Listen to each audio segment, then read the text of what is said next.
Bulletin में सबसे पहले बात करेंगे अफगान दारुल हुकूमत काबुल की, जो तालिबान के कंट्रोल में आने के बाद धमाकों से लरज उठा। काबुल एयरपोर्ट के बाहर यके बाद दीगरे 2 धमाकों में बच्चों समेत 13 अफराद जान से गए हैं। ऐनी शाहिदीन के मुताबिक पहले एक खुद को हमलावर ने हुजूम के दरमियान खुद को धमाके से उड़ाया, दूसरे हमलावर ने शदीद फायरिंग की। दूसरा धमाका इमदादी कार्रवाइयों के दौरान हुआ। अमरीकी महकमा दिफा के मुताबिक जख्मियों में कई अमरीकी एहलकार भी शामिल हैं। अमरीका, बरतानिया और ऑस्ट्रेलिया ने बड़े हमले का खदशा जाहिर कर रखा था। तालिबान ने भी दाइश के हमले का इम्कान जाहिर किया था। वज़ीर-ए-आज़म पाकिस्तान ने इस सिलसिले में क्या कहा, आपको बताते हैं। उन्होंने कहा, दुनिया को मिलकर अफगानिस्तान में अमन के लिए कोशिश करनी होगी। आलमी बिरादरी अफगानिस्तान के हालात बेहतर करने में तालिबान की मदद करे। वज़ीर-ए-आज़म इमरान खान ने मुतालबा कर दिया। कन्वेंशन सेंटर में खिताब करते हुए कहा, अपनी सरजमीन किसी के खिलाफ इस्तेमाल नहीं होने देंगे। हमने 80,000 जानों की कुर्बानियाँ दी, जो गलती माजी में हुई अब नहीं करेंगे। अफगानिस्तान में तालिबान की कामयाबी की वजह करप्ट हुकूमत बनी।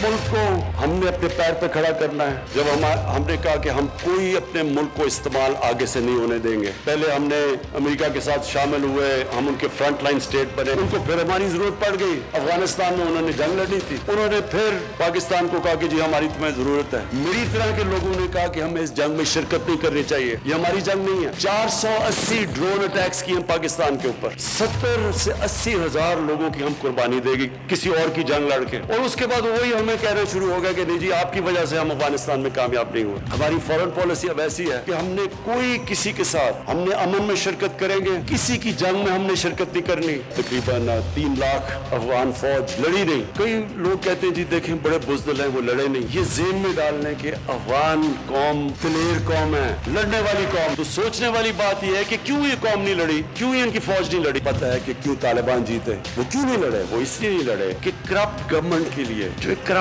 गवर्नमेंट है उसके लिए कोई नहीं लड़ता। मैं दुनिया की कम्युनिटी को कहता हूँ, पूरी कोशिश होनी चाहिए कि अफगानिस्तान की उनकी गवर्नमेंट की मदद करें। सबसे ज्यादा दुनिया को क्या करना चाहिए, पूरी कोशिश करनी चाहिए कि अफगानिस्तान में अमन हो। Army chief general Qamar Javed Bajwa का सुलेमान की सेक्टर और भावल नगर गैरजन का दौरा, हैवी मैकेनाइज्ड ब्रिगेड की मशकों का मुशाहिदा किया। सिपा सलार कहते हैं बड़े खतरात से निपटने के लिए बुनियादी सलाहियतों को मजीद बढ़ाया जाना चाहिए। इस हवाले से बात करते हैं। इस्लामाबाद में समग्र नुमाइंदे उस्मान खान हमारे साथ मौजूद हैं। जी उस्मान, बताइएगा ISPR ने क्या बताया इस दौरे से मुताल्लिक मजीद? जी बिल्कुल, सलमान की सेक्टर पहुंचने पर आर्मी चीफ को फौजियों की ऑपरेशन तैयारियों से आगाह किया गया और आर्मी चीफ ने अफसरों और जवानों के साथ बातचीत की, जिसमें उन्होंने पेशेवराना तैयारी, मेहनत और बुलंद हौसले को सराहा है। और साथ ही साथ जनरल बाजवा ने बहावलपुर गैरजन का भी दौरा किया और हैवी मैकेनाइज्ड ब्रिगेड फौजियों की जंगी मशकों का मुआयना किया और फौजियों की काबिलियत की तारीफ, तरबियत के आला मेयार और जंगी तैयारियों पर इत्मीनान का इजहार किया गया। ISPR का कहना है कि मुकम्मल स्पेक्ट्रम के खतरे से निपटने के लिए बुनियादी सलाहियतों को मजीद बढ़ाया जाना चाहिए। आर्मी चीफ का ऐसा कहना था। और जब सलमान की सेक्टर पहुंचे हैं तो वहाँ पर फोर्थ कमांडर लेफ्टिनेंट खालिद जिया ने जनरल बाजवा का इस्तेमाल किया। बहुत शुक्रिया आपका उस्मान।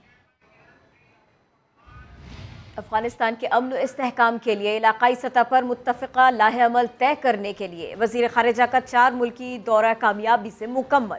आखिरी मरहले में ईरान ने भी पाकिस्तान की कोशिशों की तायीद कर दी। ईरानी सदर और वज़ीर ख़ारिजा ने दौरा पाकिस्तान की दावत कबूल कर ली। अफगानिस्तान में अमन इस्तेहकाम के लिए पाकिस्तान का इलाकाई सतह पर मुशावरत का मिशन। वज़ीर ख़ारिजा शाह महमूद कुरैशी के 4 मुल्की दौरे का तुर्कमेनिस्तान में तीसरा मरहला भी कामयाबी से मुकम्मल।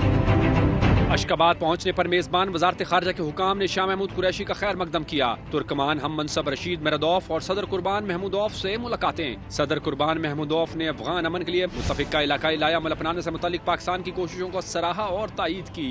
मिल बैठकर सोचना चाहिए कि मुस्तक़बिल का बेहतरीन रास्ता क्या है।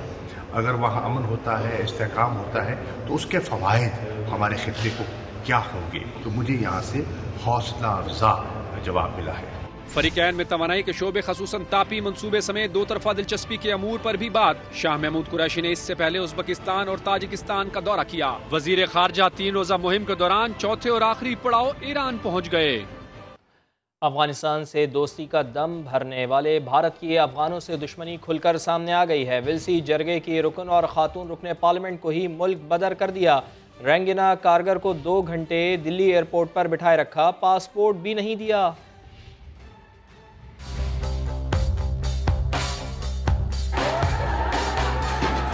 पाकिस्तान के खिलाफ साजिशों के लिए अफगानिस्तान को गले लगाया, मगर अफगानिस्तान में बसने वाले मुसलमानों को ठुकराया। मोदी सरकार की मुस्लिम दुश्मनी फिर सामने आ गई। किसी भी मुस्लिम अफगान को पनाह न देने का फैसला कर लिया। सिफारती पासपोर्ट और वीजा फ्री सफरी मुआहिदे के बावजूद अफगान खातून रुकन पार्लियामेंट रंगीना कारगर को दिल्ली एयरपोर्ट पहुँचते ही मुल्क बदर कर दिया। रंगीना कारगर के शौहर फहीम कारगर वलसी जिरगा के चीफ ऑफ स्टाफ हैं। मास्को में तालिबान से होने वाले मज़ाकरात में भी शरीक रहे हैं। रंगीना खुद भी वलसी जिगरा की रुकन भी हैं। माजी में कई बार भारत का सफर भी कर चुकी हैं, मगर गुज़िश्ता रोज जब अनकरा से दिल्ली पहुंची तो उन्हें एयरपोर्ट पर रोक लिया गया। पासपोर्ट भी नहीं दिया। 2 घंटे बाद इसी परवाज से अनकरा वापस भेज दिया गया। तारीफ या जवाब तलबी, मामला जानिए थोड़ी सी देर में। ये मामला आपको बाद में बताएंगे। इसी तकरीब में खिताब करते हुए वज़ीर आज़म ने कहा, माफिया की फ़ौज के खिलाफ तकरीर से बहुत तकलीफ पहुँचती है। अपोजिशन चाहती है कि किसी तरह फ़ौज हमारी हुकूमत को गिरा दे। कन्वेंशन सेंटर में वो मौजूद थे, खिताब कर रहे थे। उन्होंने कहा, अल्लाह का शुक्र अदा करना चाहिए कि हमारे पास ऐसी फ़ौज और ऐसी एयरफोर्स है। भारतीय मीडिया भी मुसलसल पाक फ़ौज के खिलाफ मनफी प्रोपेगेंडा कर रहा है। पुलवामा ड्रामे के बाद फ़ौज की अहमियत का और भी अंदाज़ा हुआ। 3 सालों में जो सबसे ज्यादा तकलीफ हुई, जिस तरह ये जो माफिया है, इन्होंने हमारी फौज के खिलाफ जो तकरीरें की, जो स्टेटमेंट्स दी, मैंने भी फौज की तनकीद की हुई है माजी के अंदर। अदलिया है वो भी गलतियां करती है, फौज भी गलतियां करती है, हम पॉलिटिशियंस गलतियां करते हैं, लेकिन ये तो नहीं मकसद कि आप अपनी फौज को बुरा भला कहना शुरू हो जाए, फौज के पीछे पड़ जाए। फौज के पीछे इसलिए पड़े हैं, अब जा रहे हैं कि किसी तरह फौज गवर्नमेंट को गिरा दे। यह अपने आप को डेमोक्रेट्स कहते हैं और उनके पीछे पड़े हुए हैं कि डेमोक्रेटिक गवर्नमेंट को गिरा दें। हमें पता है कि हिंदुस्तान की लॉबी पूरी तरह कोशिश में है कि पाकिस्तानी फौज को बुरा भला कहे, उसके पीछे पड़े। अभी जो अफगानिस्तान में हो रहा है, पूरा जोर लगाया हुआ है कि जी ये तालिबान सिर्फ जीते हैं पाकिस्तान की फौज की वजह से, और यहां बैठे हुए लोग पूरा उन्होंने महाज बनाया हुआ फौज के खिलाफ। मैंने वैल्यू किया अपनी फौज को जब वो पुलवामा हुआ, कॉन्फिडेंस था, इसलिए हम दिलेरी से उनको कह सकते थे नरेंद्र मोदी को कि अगर तुमने कुछ किया तो हम तुम्हें वापस जवाब देंगे। मेरे खाली जहाज ही टह गया थे। अगर ना होता ये पता नहीं क्या मुश्किल वक्त गुजरना था। पुलवामा में अल्लाह ने हमें बड़ी कामयाबी दी और अल्लाह का शुक्र करता हूँ कि हमारे पास ऐसी फौज और एयरफोर्स है। वज़ीर आज़म इमरान खान का कहना है कि 10 साल में मुल्क में 10 डैम बनाएंगे जिससे किसानों को फ़ायदा होगा। माजी में किसी ने आबी ज़खायर के हवाले से सोचा तक नहीं। मुश्किलात के बावजूद यकसा निसाब का निज़ाम लेकर आए हैं। बलूचिस्तान और कबायली इलाकों की तरक्की के लिए खुसूसी पैकेज दिए। रवां साल के अख्ताम पर पंजाब भर में शहरियों को सेहत कार्ड्स मिल जाएंगे।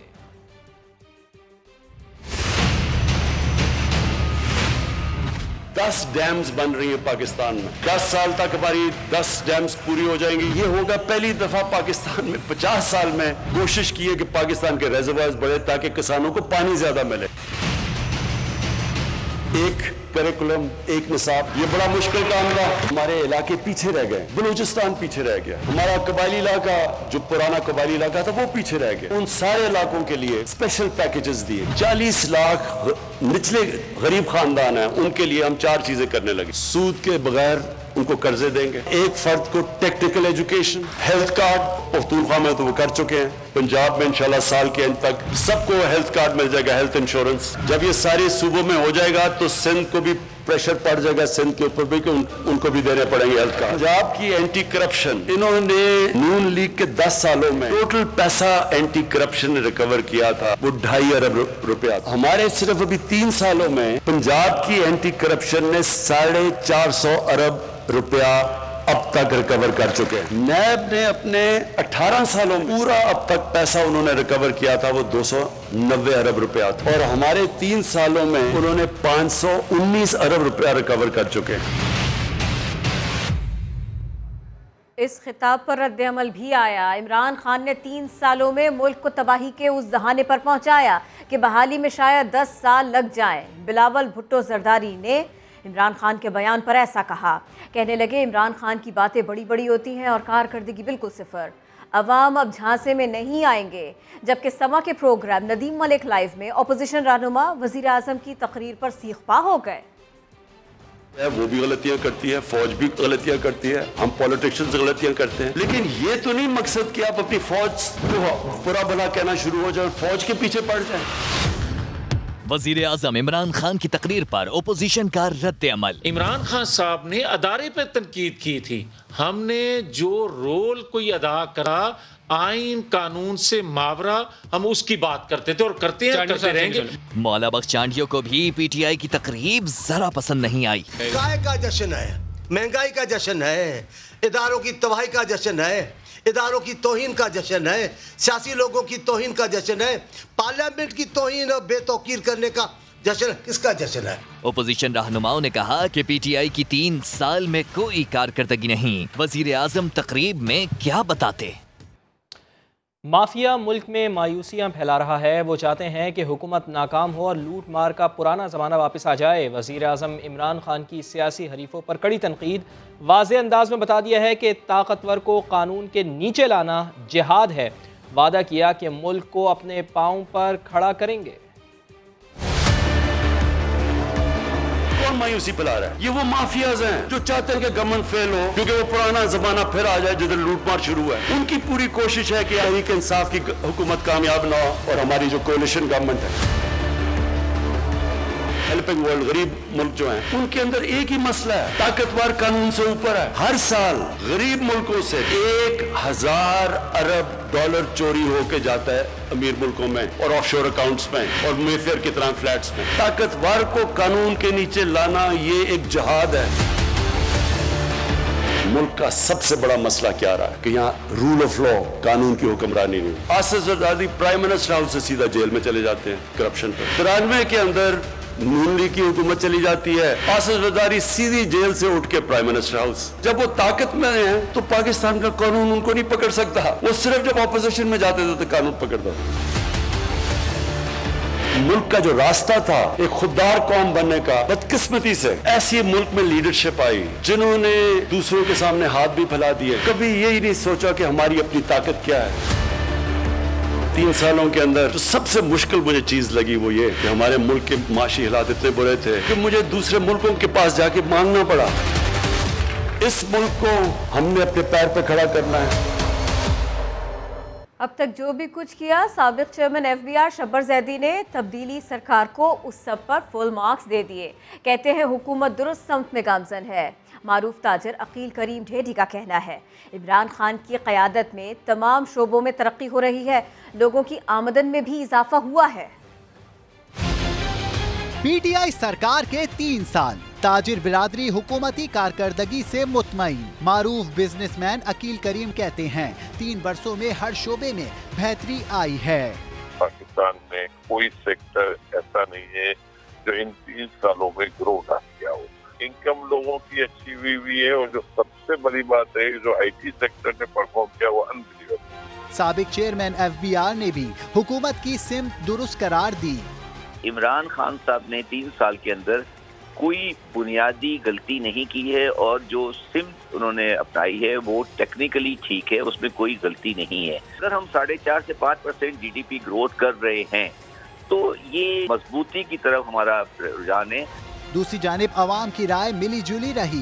जो भी है हमारी मुल्क में बेहतरी आ रही है। पीटीआई की हुकूमत बिल्कुल जीरो है। आटा जो है वो 40 रुपए था, अभी 105 रुपए हो गया। गरीब का तो रोजगार तो चालू हो किसी तरीके से। हम खान साहब की कारकर्दगी से मुतमिन है। इन्होंने तो मुल्क का बेड़ा ही गर्क करके रख दिया, गरीब गरीब होता जा रहा है।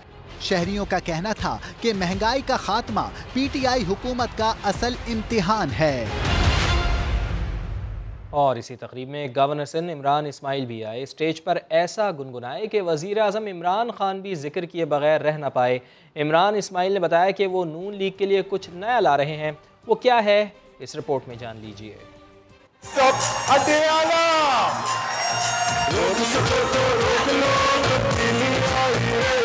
गवर्नर सिंध इन दिनों क्या कर रहे हैं? मैं एक नया गाना प्रिपेयर कर रहा हूँ शाहजमान के साथ, और वो भी उसका भी ट्रिब्यूट टू नवाज शरीफ ही है, और गाने का उन्वान है मुझे क्यों निकाला।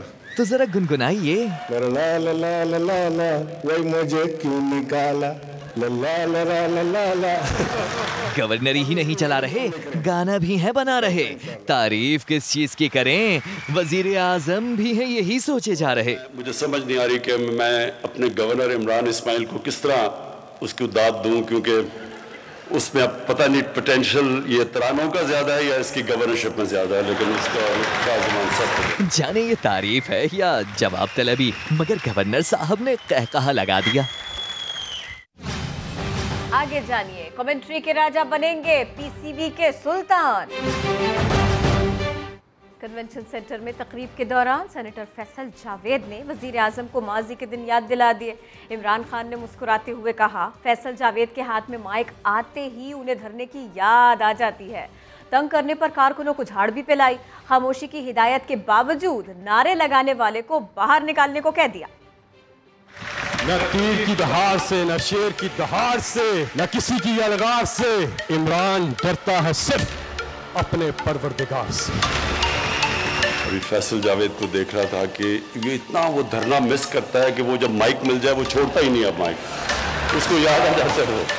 यूथ विंग, आपने चुप करके शोर नहीं बचाना, आराम से सुनिए मेरी बात। अब सुने, नारे नहीं, अभी सुने, चुप करके सुने, नारे नहीं। जब मैं पहली दफा जब प्राइम मिनिस्टर बना तो मैंने पहली बात की कि ये मुश्किल वक्त है, कि ये मुश्किल वक्त है, लेकिन घबराना नहीं है। एक मिनट, घबराना नहीं है, बस एक। अब आपने मुझे इंटरप्ट नहीं करना, ओके? साथ वालों ने पकड़ के उसको बाहर निकाल देना अगर किया। नारे नहीं, अभी सुने, चुप करके सुने, नारे नहीं, घबराना नहीं है, घबराना नहीं है। एहसान मानी ना माने, कहा बतौर चेयरमैन पीसीबी ही मजीद काम नहीं कर सकता। वजीर आजम ने साबिक कप्तान रमीज राजा को चेयरमैन पाकिस्तान क्रिकेट बोर्ड लगाने की मंजूरी दे दी है। रुकने पंजाब असम्बली खुर्रम लगारी पर फायरिंग का इल्ज़ाम, वाक़े की सीसीटीवी वीडियो समा को मौसूल हो गई है। इस हवाले से तफसीलात जान लेते हैं। समा के नुमाइंदे रियाज अहमद हमारे साथ मौजूद है। रियाज, ये बताइएगा कि क्या सीसीटीवी वीडियो से पता चल रहा है कि फायरिंग कौन कर रहा है? जी बिल्कुल, जो सीसीटीवी फुटेज वहाँ से हासिल की है, इसमें गाड़ी, एक सफेद रंग की गाड़ी आती है जो आमना यकूब खातून है, जो उनके घर के बिल्कुल सामने रुकती है। ये लैंड क्रूजर सफेद रंग की गाड़ी है। उस गाड़ी से फायर किए जाते हैं, 4 फायर किए जाते हैं गेट पर। उसकी जवाबी फायरिंग में उनका जो अंदर से गार्ड होता है वो भी फायर करता है, 3 से 4 फायर वो भी करता है। उसके बाद वो गाड़ी फरार होती है। लेकिन जब पुलिस क्लोज करती है सीसीटीवी फुटेज की कैमरों की पिक्स को, तो देखते हैं कि उसमें जो गाड़ी में, पुलिस का ये कहना है कि वो खुर्रम लगारी ही हैं जो फायरिंग कर रहे हैं, जबकि जो खातून का भी इल्जाम यही है कि ये फायरिंग करने वाला खातून जो एमपीए खुर्रम लगारी हैं। पुलिस ने खातून के बयान पर मुकदमा दर्ज करके शुरू कर दिया और एसएसपी। ठीक है, बहुत शुक्रिया आपका। सखर के गांव संगरार से पुरस्कार तौर पर लापता होने वाली 6 साल बच्ची प्रिया कुमारी अब तक नहीं मिल सकी। साहिल जोगी रिपोर्ट कर रहे हैं। जमीन खा गई या आसमान निगल गया, सखर से लापता बच्ची कहां गई कुछ पता ना चल सका। गांव संगरार की 6 साल प्रिया कुमारी 19 अगस्त को घर से निकली लेकिन वापस लौट कर नहीं आई। अहले खाना कहते हैं उनकी किसी से दुश्मनी नहीं।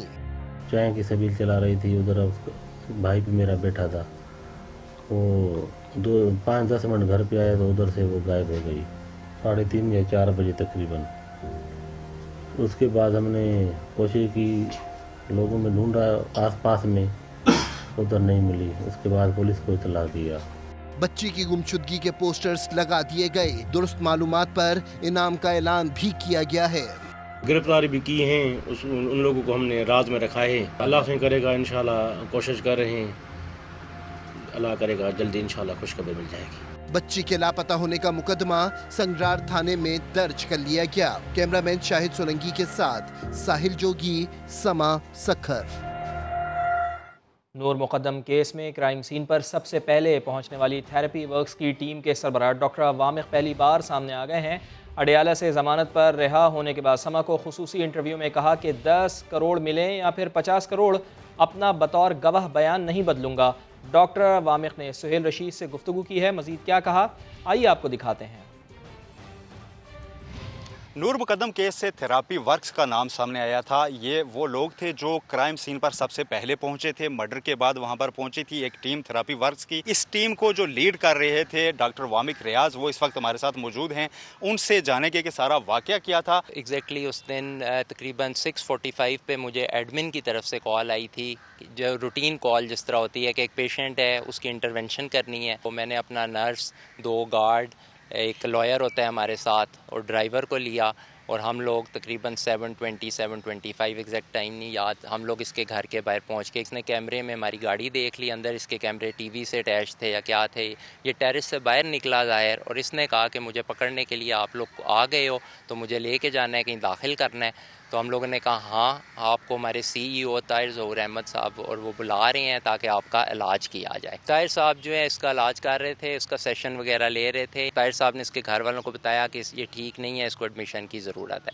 तो उन्होंने कराची जाके ये फ़ोन करके उनको कहा कि आप इनको एडमिट करें। जब वो ये काम कर चुका, अंदर खानसामा एक खड़ा हुआ था, उसने हमें बताया कि आप लोग ऊपर, इसका कमरा इधर है तो ये कमरे में ही बंद है कल से, तो आप लोग जाके इसको पकड़ लो। मैंने उससे पूछा जिस तरह हम लोग रूटीन में पूछते हैं कि इसके पास कोई असला, कोई छुरी, कोई पिस्टल, कोई ऐसी चीज़ तो नहीं है जो हमारे लिए ख़तरनाक हो, क्योंकि हमारे पास कुछ भी नहीं होता। हम लोग खाली जो है पेशेंट को पकड़ के लेके आते हैं काबू करके।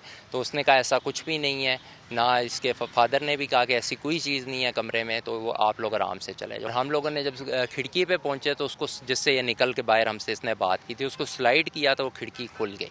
खिड़की खुली तो अमजद ने अंदर कदम रखा कमरे में, उसके बाद समर ने जब कदम रखा, फिर तीसरे नंबर पे मैंने भी अपना आधा कदम अंदर रखा तो समर ने मुझे वापस धक्का दिया पीछे की तरफ। और समर ने मुझे कहा कि ना अंदर जो है वो पिस्टल लेके सामने बैठा हुआ है और पिस्टल उसके हाथ में है, तो वापस चलें, इधर जो है अंदर जाने की ज़रूरत नहीं है, मर जाएंगे सारे।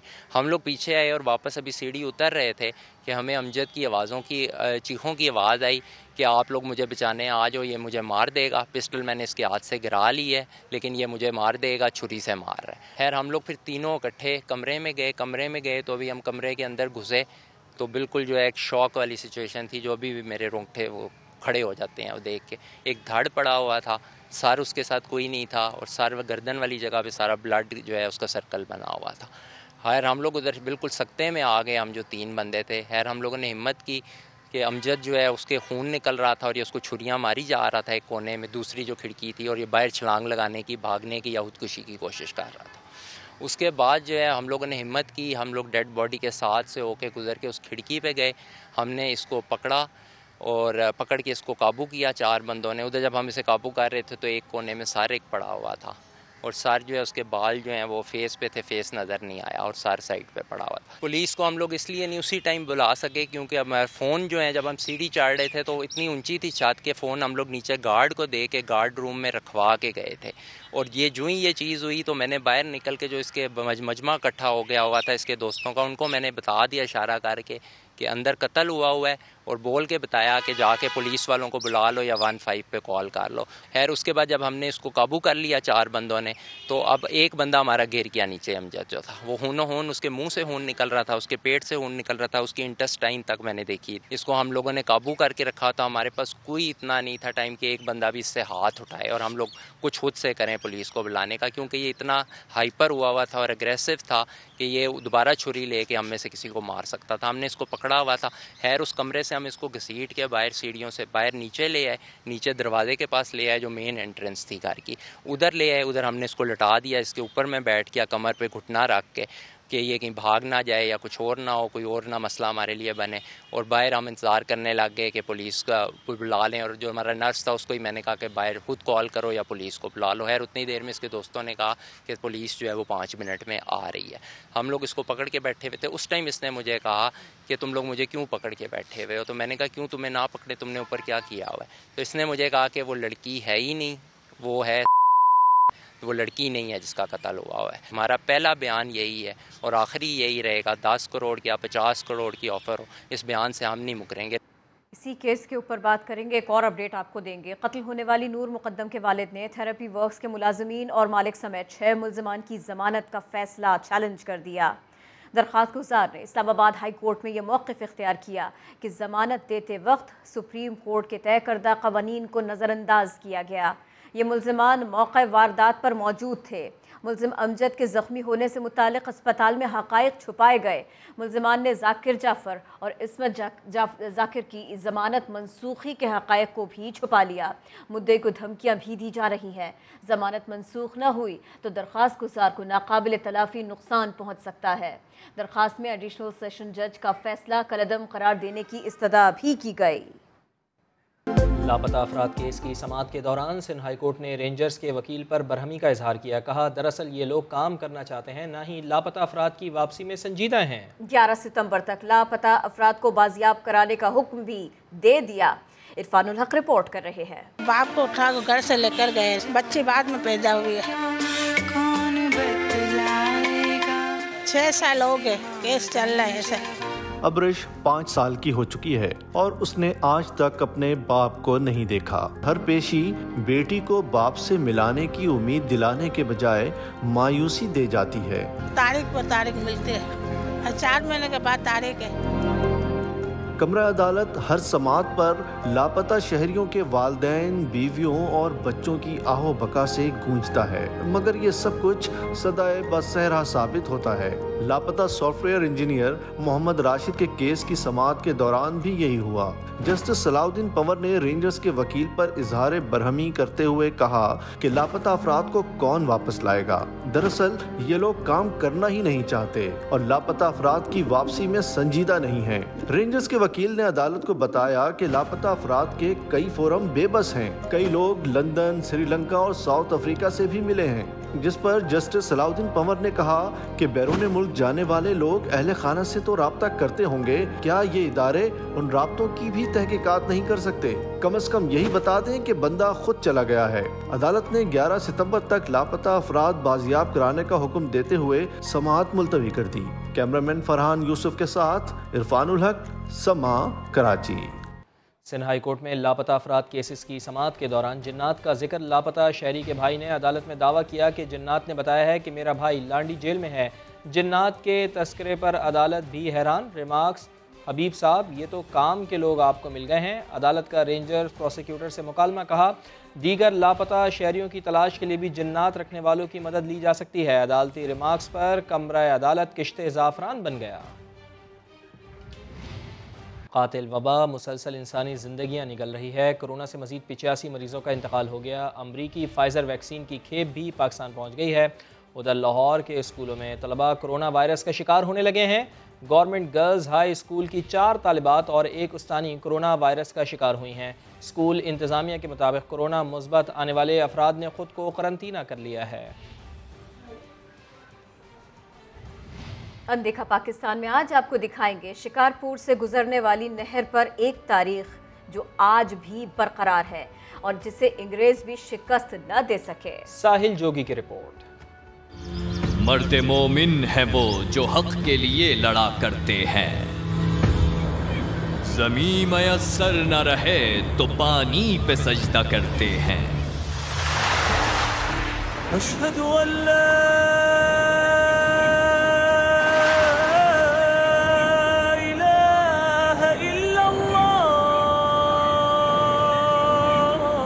शिकारपुर के करीब नहर पर कायम इस मस्जिद को देखकर सब हैरान होते हैं।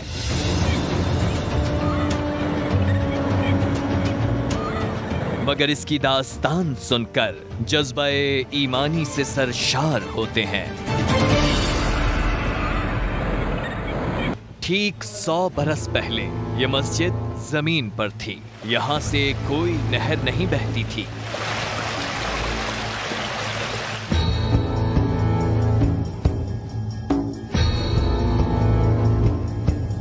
सन 1920 में अंग्रेज हुक्मरानों ने यहाँ सखर बैराज की नहरों के लिए खुदाई शुरू की तो मस्जिद शहीद करने का हुक्म दे दिया।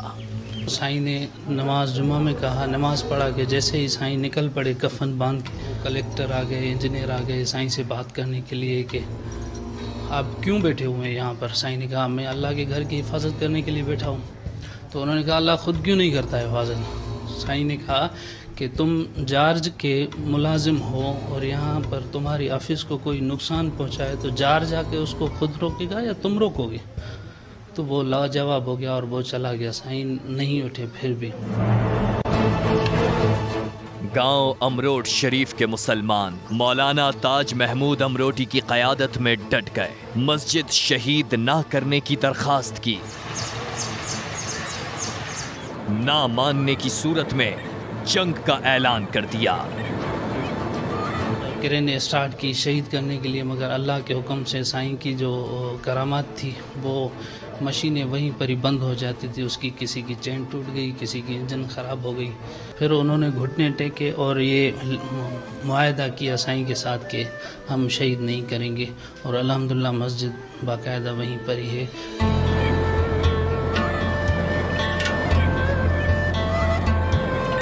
इंजीनियर्स ने भी कमाल कारीगरी दिखाई। मस्जिद पर एक शिगाफ डाले बगैर उसे सतूनों पर खड़ा कर दिया।